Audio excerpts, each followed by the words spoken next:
Listen, guys, I've never done something like this before, but bear with me. As you can tell, I can barely talk. I've been sick ever since I was in England for the World Fantasy Awards, and I had an amazing time there with my sister. We traveled around for 10 days and saw so many fabulous places and went to so many fabulous bookstores. So I've wanted to highlight all the books that I bought in England, but I haven't been able to talk.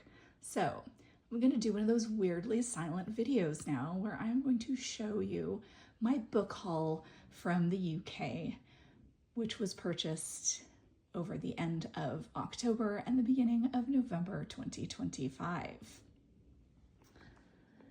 Most of these were purchased at Hatchard's Books, which is the oldest bookstore in London, although a large portion of them were also purchased at Waterstones in Piccadilly, which is 2 doors down from Hatchard's and is the largest bookstore in Europe.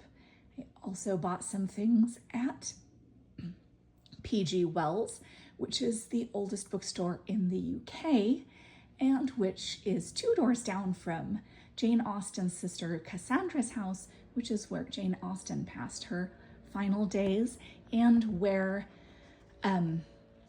they have evidence that she actually shopped, and it's a beautiful little bookstore. But I bought stuff at gift shops. I bought a couple of notebooks that I just found at like Marks and Spencer or W.H. Smith and places like that. And also, please enjoy my neighbor who is behind me chainsawing something. I'm not sure, but it's been going on for hours and I have no clue what's happening. Anyway, that's the last I'm going to be talking for now. Maybe I'll put some music onto this or something.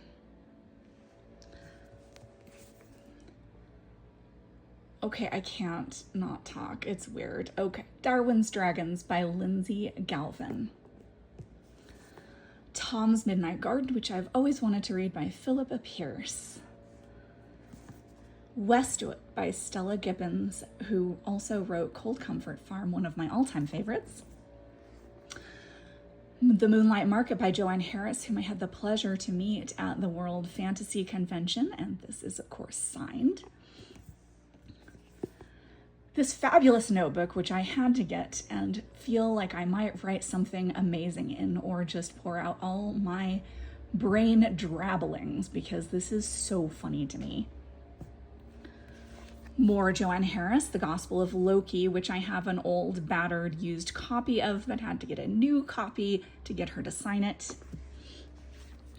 Whispers to a Crow by Tristan Gray, whom I also had the pleasure of meeting at the World Fantasy Awards. This is a little novella prequel to his book. Arthur and the Kings of Britain by Miles Russell, which I purchased in the Winchester Castle, where they have the round table. And as everyone assured me, it's not the real round table, but they do have a round table. Malice by John Gwynne, which I bought purposefully to get signed by him. He's a lovely person, by the way, and he kind of looks like a Viking pirate. The Exploits of Moomin Papa by Tove Jansson. As you know, I'm a huge Moomin fan, and when I ran into this in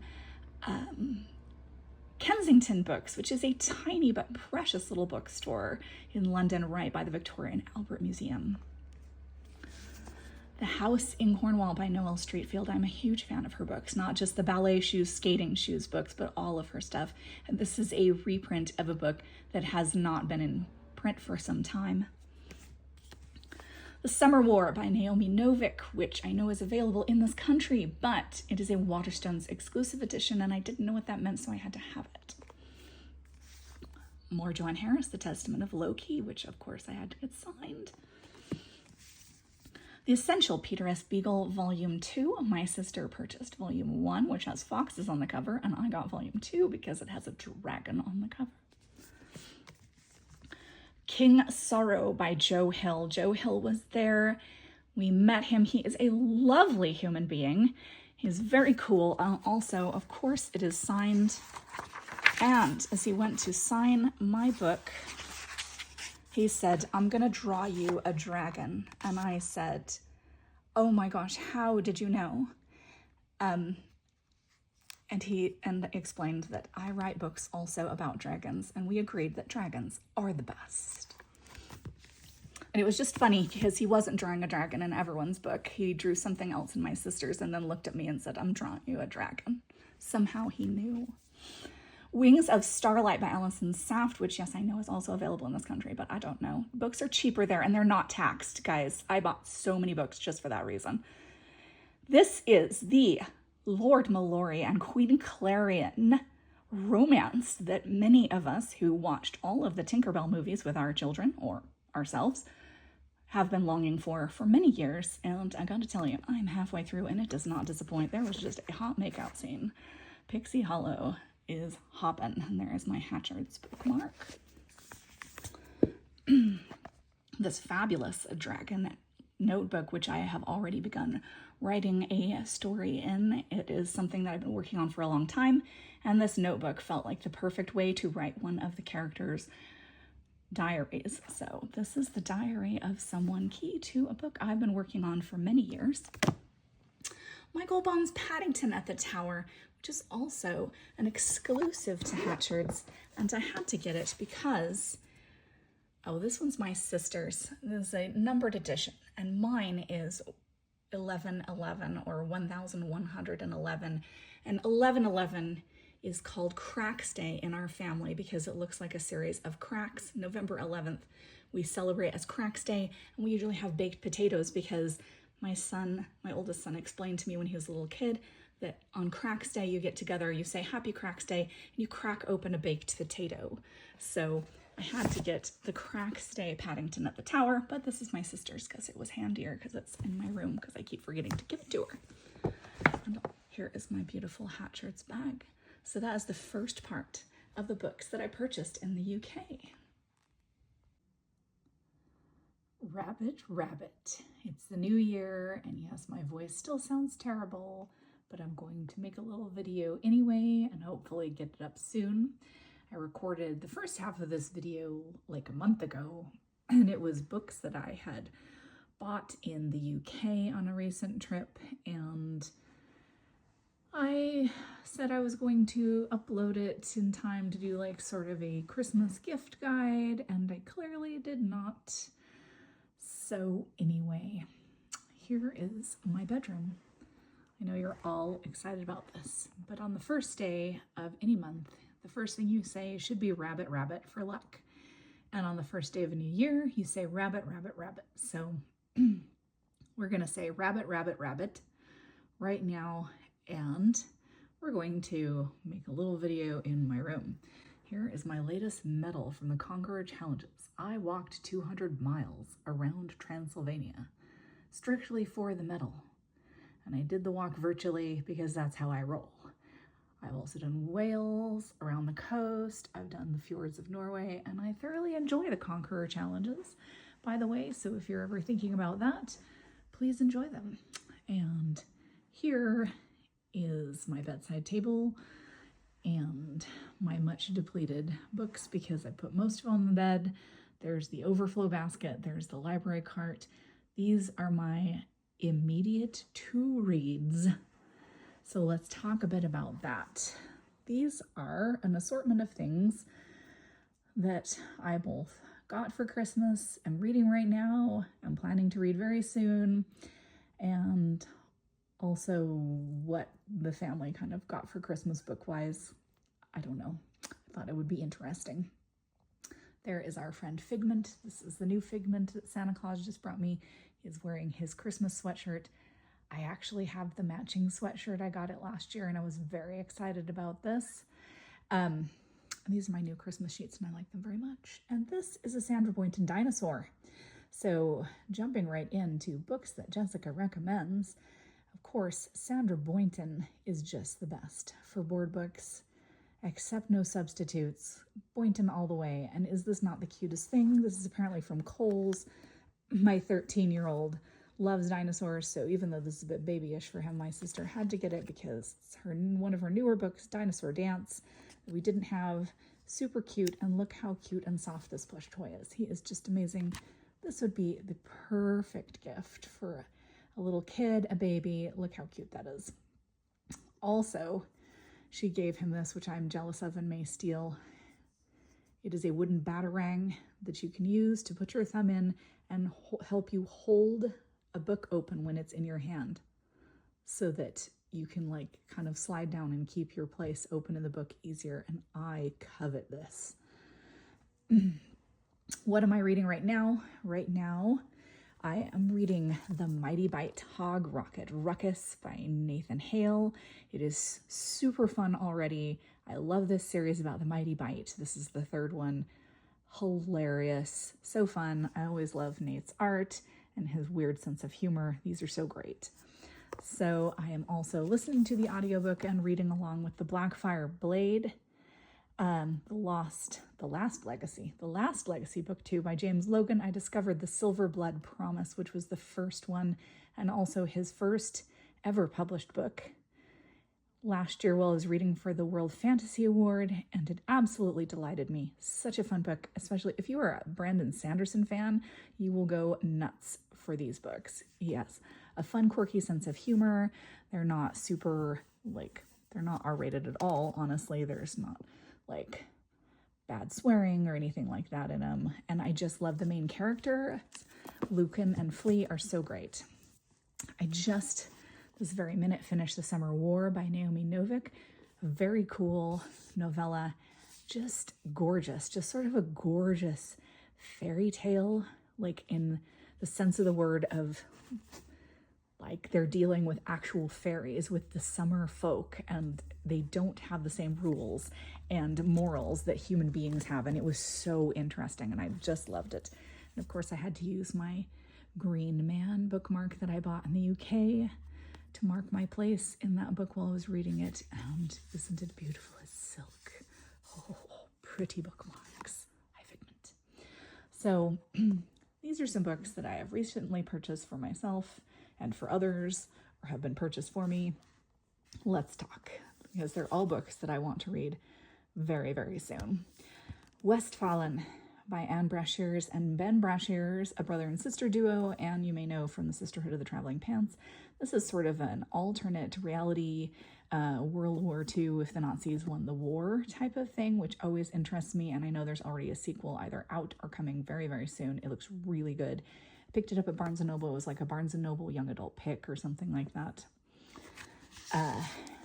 Impossible Creatures Book 2, The Poison King by Catherine Rindell. And of course, this is the exclusive edition because it is pretty and fancy, and that's how I roll. Oh my gosh, there's a funny sticker. That's funny. I won't show that off. It's political. It's funny to me, but it might not be funny to you. Anyway, if you don't know about this, The Impossible Creatures, these books about magical impossible creatures. There are illustrations in them of the different animals. They are super cool. I did read the first one aloud to my kids, and they said, don't read the second one out loud to us. Not because they didn't enjoy it, but because it was kind of a hard read out loud, just because we take a very long time to get through a book. And so it's such a complicated plot and everything that we had to keep looking back and remembering what we'd read just before, because we would take days off from the book. So I don't really recommend it as a read aloud unless you have big chunks of time consecutively to read aloud, which we didn't have. Super excited about this. Philip Pullman, The Rosefield, The Book of Dust, Volume 3. I believe this is the last one that he's going to do. And I have loved Lyra Balakwa since I was her age, and the very first book called The Golden Compass in the United States came out, and I am so excited to get to read this giant tome about her adventures. Brandon Sanderson, Tailored Realities, a bunch of short fiction of his that just came out. Excited about that. Apparently there's a story in there that people are like, oh, it's got that story, and I didn't know anything about it, so I'm very excited to see what that was. This is just a pretty book. I have, of course, read Sense and Sensibility before, but I was realizing that it has probably been over 20 years. So I am going to be rereading this beautiful new version, which I picked up at PG Wells, which is the bookstore just down the street from Jane Austen's sister Cassandra's house, which is where Jane died. And it's the bookstore she shopped at. And look how pretty this book is. I'm excited about that. Cressida Cowles, How to Train Your Dragon by a signed copy from Hatchards. This is her new series. Which Way to the Future is the name of this one. And I didn't realize, I just got it because it was fancy and signed and looked really fun, but it's apparently the third book in a series.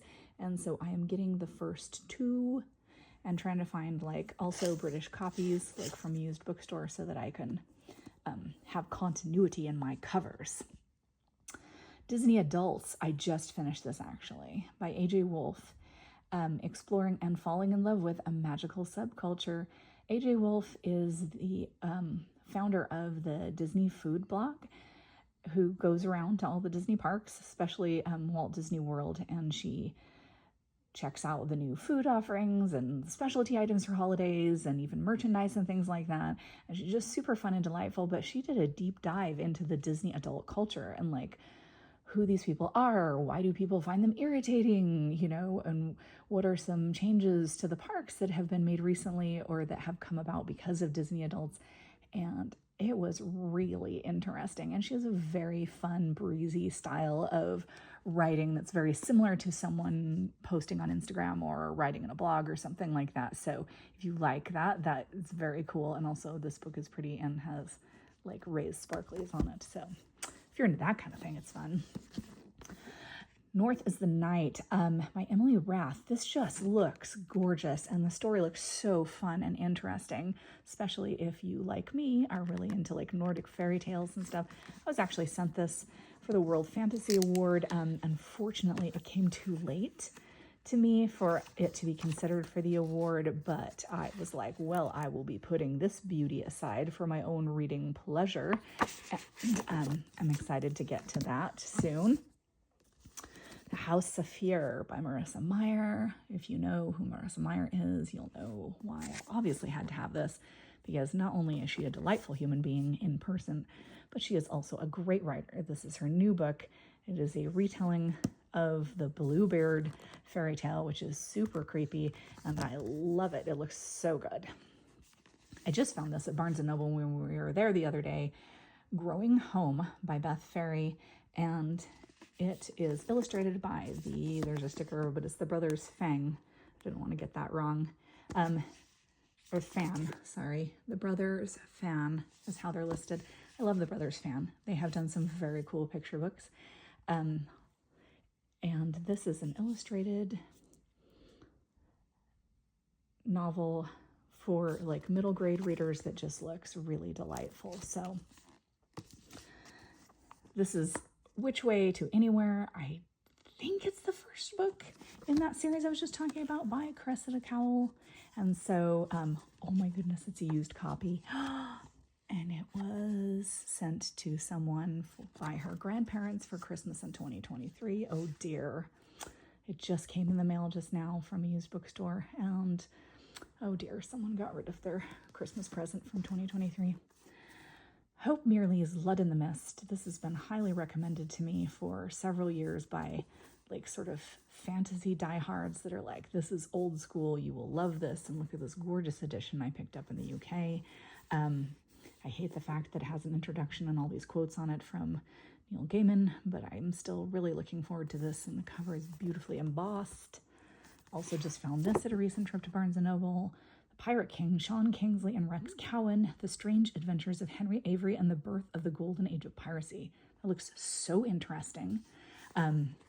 I flick through it and there are several quotes about like, this reads like a novel and stuff like that. And I have always been into pirates, and the history of piracy is very interesting to me, so I thought I would give it a shot.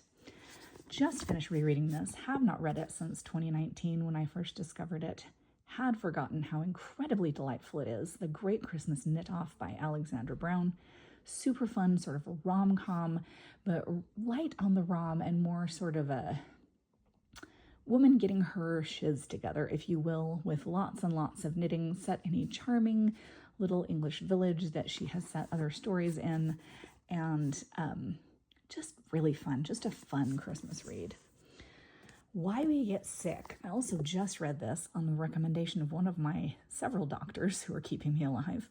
Why We Get Sick is about why we get sick by Dr. Benjamin Bickman, and is basically talks about insulin and insulin resistance, the effects of sugars on your body, and things like that. And I have a hard time figuring that out and understanding why my body does the things it does and my blood sugar goes up and down the way it does and all that jazz. So I just read this. It was super interesting and informative. He also has a very breezy style of writing, which made it really easy for a non-sciencey person like myself to get into and to understand. So he just has a really simple, breezy style, and there's lots of charts and things like that in the book as well, to help you like break down and look at like what effect sugars have on different body parts of your body and things like that. I picked this up to give to my husband and possibly children. Picked it up in the UK. I'd never seen it before. It's apparently a reprint, but Neil deGrasse Tyson's Merlin's Tour of the Universe, a traveler's guide to blue moons and black holes, stars, and everything far. Anyway, sorry.